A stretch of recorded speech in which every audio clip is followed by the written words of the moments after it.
आइए आपके स्वागत में हाथ हिलाकर आप अभिनंदन करें, अभिवादन करें आदरणीय मुख्यमंत्री महोदय का। और अनुरोध आदरणीय मुख्यमंत्री महोदय से अब संबोधन के लिए जोरदार तालियां, दोनों हाथ ऊपर करके हम लोग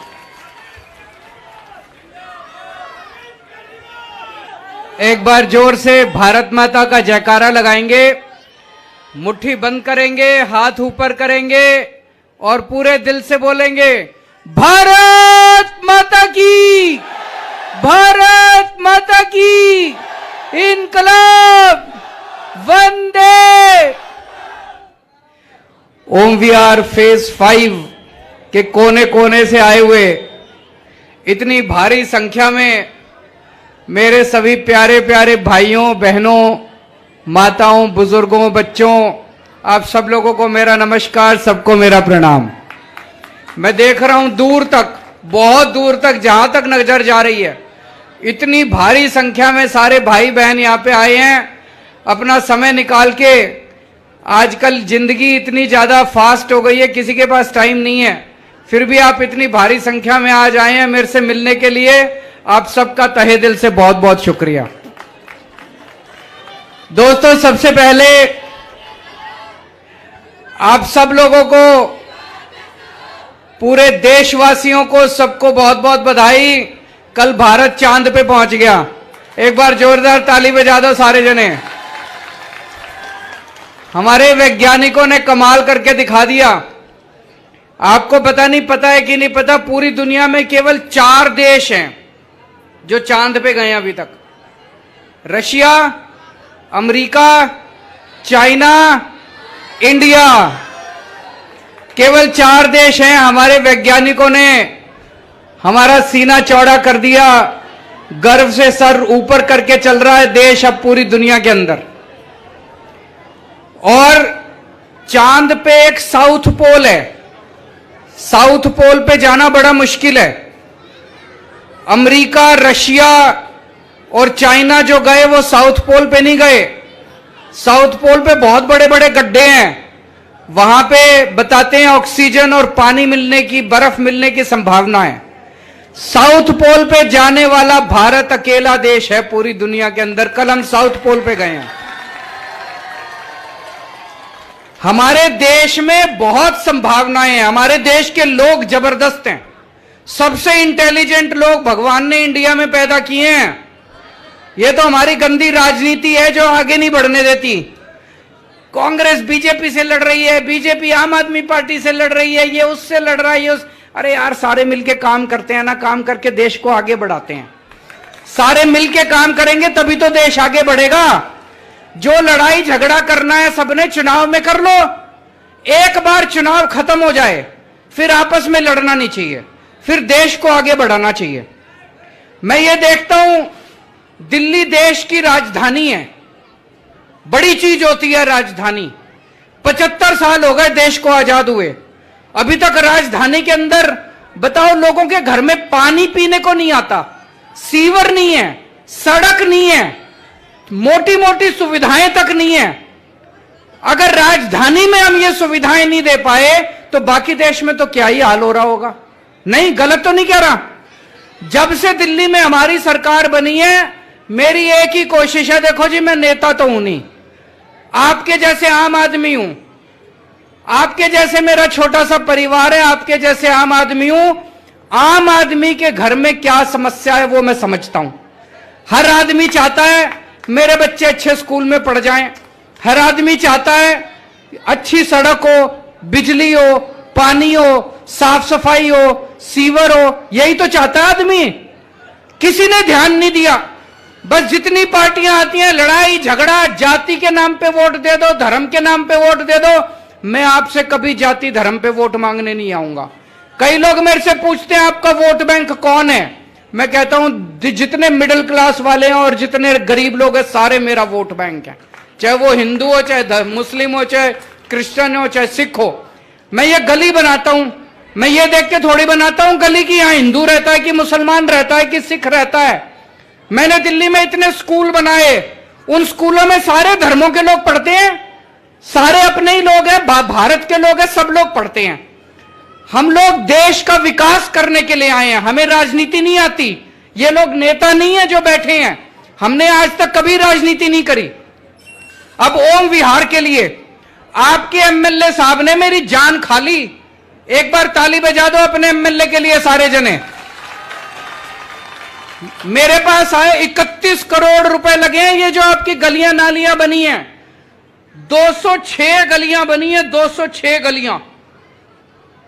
ये जब दूसरी पार्टियों की सरकार थी, ये पूरी विधानसभा में 5 साल में 2 सड़क बनाते थे और गाते रहते थे 2 सड़क बना दी, 2 सड़क बना दी। हमने 2 सड़क नहीं, हमने तो एक ही विधानसभा में 200 गलियां तो बना दी। अभी पता नहीं, मैं अभी इनको बता रहा था, अगले साल दिसंबर तक विकासपुरी विधानसभा के अंदर जितनी कच्ची कॉलोनियां हैं सारी सड़कें बनवा दूंगा, मैं सारी सड़कें बनवा दूंगा। लेकिन सबसे ज्यादा श्रेय आपके एमएलए को जाता है, जिन्होंने जान खा खा के फाइलें ला ला के मेरे से पैसे सैंक्शन करवाते रहते हैं और सारे काम आपके कराए हैं। 40 फुटा रोड बन गई, समाधि रोड बन गई, खेत वाला रोड बन गई, पीर बाबा रोड बन गई, हस्तसाल नवादा रोड बन गई। ये 5 तो मेन रोड थी, इसके अलावा 206 रोड बन गई, सारी सड़कों बन गई, सीवर की लाइन डाल दी, पानी की पाइपलाइन डाल दी, नालियां बना दी। पहले मेरे को बताते हैं खूब कीचड़ रहता था। जब पहली बार हम 2013 में वोट मांगने आए थे, या तो आपका प्यार था कि यहां पे इस बूथ से 726 में से 701 वोट आप लोगों ने देके हम जैसे छोटे छोटे लोगों को, मामूली लोगों को इतनी बड़ी जिम्मेदारी दी थी आप लोगों ने। उस टाइम यहां कीचड़ ही कीचड़ रहता था कि नहीं रहता था? मेरे को कई लोगों ने बताया था, उस टाइम ये बता रहे थे अभी मेरे को बैठ के, कि जब मैं आया था कई लोग कहते थे जी रिश्तेदार नहीं आते यहां पे, किसी रिश्तेदार को बुला लो, दोस्त को बुला लो, शर्म आती है। लोग कहते थे कि किस इलाके में रहते हो तुम लोग, बच्चों के रिश्ते नहीं आते थे। अब बिल्कुल एरिया साफ सुथरा हो गया, चमकने लग गया। आप लोगों को बहुत बहुत बधाई इतना सारा काम होने पे। लेकिन एक चीज है, अभी भी मेरे को, मैं यहां पे आने के पहले पता कर रहा था, यहां पे ट्रांसफार्मर जो है वो छोटा है, जिसकी वजह से कई बार बिजली के अप एंड डाउन होती है कि नहीं होती है? उसके लिए भी जमीन देख रहे हैं आसपास, जैसे ही जमीन मिलेगी बड़ा ट्रांसफार्मर कर देंगे। दिल्ली में बिजली की कमी नहीं है, बिजली मैं पूरी ले आया। मेरे को याद है 2015 में जब हमारी सरकार बनी थी, 2014 की गर्मियां याद है, 8-8 घंटे के पावर कट पूरी दिल्ली में लगते थे। दिल्ली में बिजली की कमी थी, बिजली थी नहीं। बताओ, देश की राजधानी में 8 घंटे के पावर कट लगेंगे तो क्या तरक्की करेगा देश? आज 8 साल के बाद दिल्ली के किसी एरिया में पावर कट नहीं लगते। लोकल कभी ट्रांसफार्मर खराब हो सकता है, केबल जल सकती है, दिल्ली में बिजली की कमी नहीं है। 24 घंटे बिजली देते हैं, फ्री बिजली देते हैं। फ्री बिजली आती है कि नहीं आती है? इनको बड़ी तकलीफ होती है दूसरी पार्टियों वालों को, कहते हैं केजरीवाल फ्री की रेवड़ी देता है। गरीब लोग हैं, मिडिल क्लास के लोग हैं, अगर किसी के 2000-3000 रुपए महीना बिजली का बिल बच जाए, बताओ उनको क्या तकलीफ है? 2-3 हजार रुपए महीना बच जाए, बच्चों पे खर्च करता है आदमी, उनको अच्छी शिक्षा दिलाता है, उनको अच्छा खाना खिला देता है, इनको क्या तकलीफ है? गलत तो नहीं कह रहा? मैं घर चोरी करके तो नहीं ले जा रहा पैसा, आपके ऊपर ही खर्च कर रहा हूं, आपका ही तो बिजली का बिल कम कर रहा हूं। तो आज दिल्ली में फ्री बिजली मिलती है, 24 घंटे मिलती है। अब पंजाब में भी मिलने लग गई। पहले पंजाब में भी पावर कट लगते थे, अब 24 घंटे बिजली आ रही है पंजाब में, और फ्री में बिजली मिलने लग गई पंजाब में भी।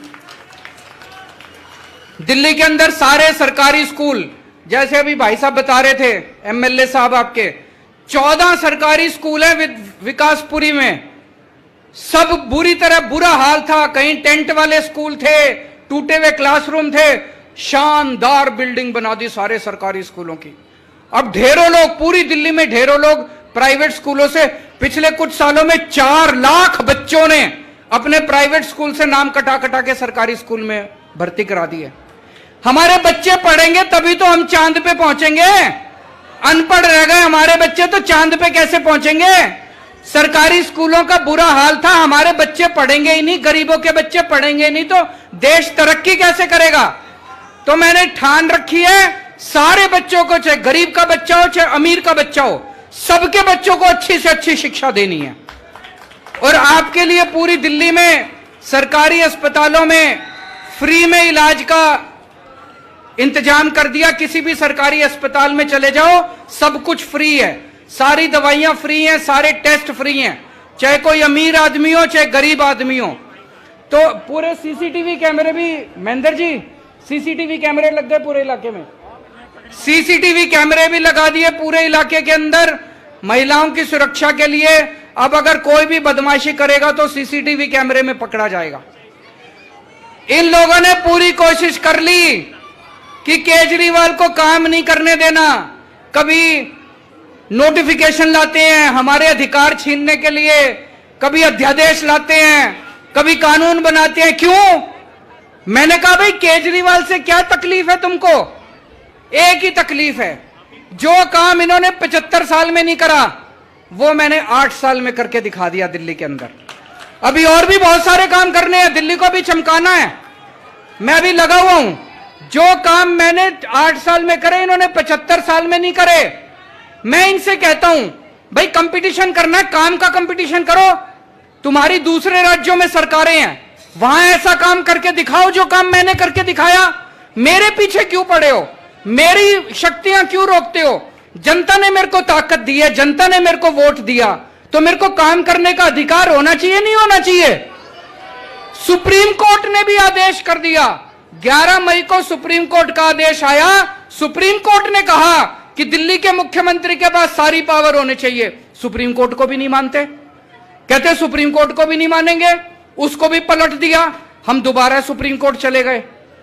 अब मुझे पूरी उम्मीद है सुप्रीम कोर्ट दिल्ली के लोगों के लिए दोबारा आदेश देगा, हमारी दोबारा शक्तियां आएंगी। लेकिन शक्तियां आती रहेंगी, चिंता मत करना, जब तक मैं जिंदा हूं शक्तियां हो ना हो आपके लिए काम जारी रहेंगे, आपके काम नहीं रुकने दूंगा।